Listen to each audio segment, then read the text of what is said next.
आपल्याला शिंदे साहेबांचा शिवसेना पक्ष वाढवायचा आहे. त्याच्यामुळे तो शिवसेना पक्ष वाढवत असताना याच्या पुढं गटबाजी चालणार नाही. याच्या पुढे स्वतःमध्ये जर काही मतभेद असतील आपल्यामध्ये ते 4 भिंतीच्या आत आपण सोडवले पाहिजे. त्याचं वर्तमानपत्रात प्रदर्शन करण्याची काही आवश्यकता नाही.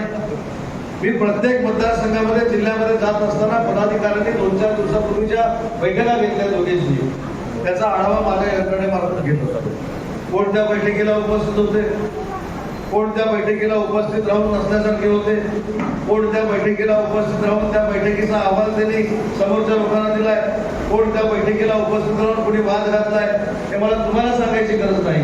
ही सगळी जबाबदारी माझ्याकडे असते. आणि त्याच्यामुळं माननीय एकनाथ शिंदे साहेबांच्या नेतृत्वाखाली महाराष्ट्राच्या 136 मतदारसंघामध्ये BLMचा आणि पक्षाचा आढावा घेण्याची जबाबदारी माननीय एकनाथ शिंदे साहेबांनी तुमच्या सगळ्यांच्या सहकार्यानं माझ्यावर दिली.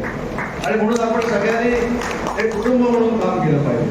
मगाशी कुठेतरी मुंबईचा उल्लेख केला. कधी कधी तर मला आश्चर्य वाटतं मंगळवारचं.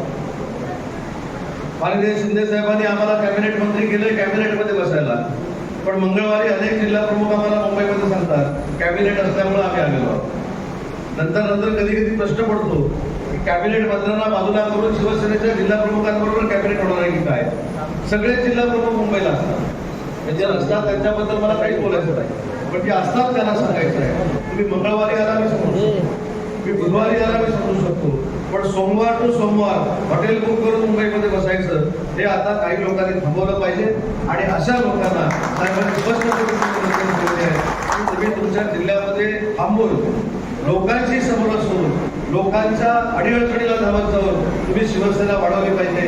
हा संदेश घेऊन आज सांगली जिल्ह्यामध्ये आलेलो आहे. आपण सगळ्यांनी आपली लढाई कोणाबरोबर झाली, विरोधकांबरोबर झाली की मित्र पक्षाबरोबर झाली, हे सारखं तेच सगळे आपल्या असते असं मला वाटत नाही. आणि मला बजरंग पाटील साहेबांना आणि वरकंडे सरांना तुमच्या वाढदिवसाच्या निमित्ताने एक संकल्प करा.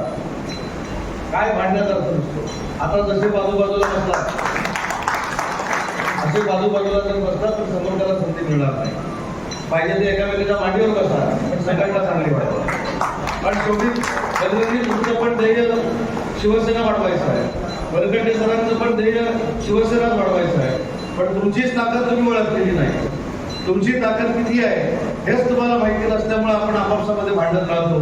तुमची ताकद ही बाकीच्या पक्षाच्या पदाधिकाऱ्यांपेक्षा 100% जास्त आहे असं माझं मत आहे. आणि म्हणून ती ताकद आपापसात भांडण्यापेक्षा समोरचा जो आपल्याला आक्रमण करतोय, समोरचा जो आपलं खच्चीकरण करतोय, समोरचा जो आपल्याला कमी लेखतोय, आपली ताकद वाढवून त्याला दाखवून द्या की शिवसेना ही कमी लेखण्याची संघटना नाही, तर शिवसेना ही दखल घेणारी संघटना आहे. आणि आमची भविष्यामध्ये तुम्हाला दखल घ्यावीच लागेल अशा पद्धतीची संघटना या सांगली जिल्ह्यामध्ये आपल्याला तयार करणं आवश्यक आहे. आता BLA 100% झाले म्हणून सगळ्यांचं मी कौतुक केले, पण ती यादी घेऊन केले की घरात जाऊन केले.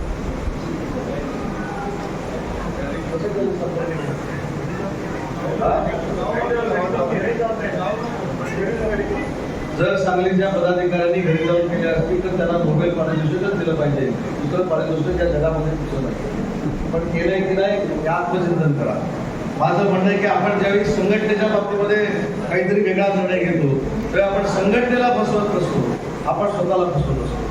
मी त्याच्यावर अशी टीका टिप्पणी करणार नाही. तुम्ही खरोखरच स्वतःहून जाऊन ते BLA जर केले असतील तुम्ही कौतुकालाच पात्र आहेत. पण ते BLA आता 100% मॅपिंग करून घेतात की नाही यासाठी आपण प्रक्रिया राबवली पाहिजे. शिवसेनेचे हात बळकट केले पाहिजे, शिवसेना बळकट केली पाहिजे.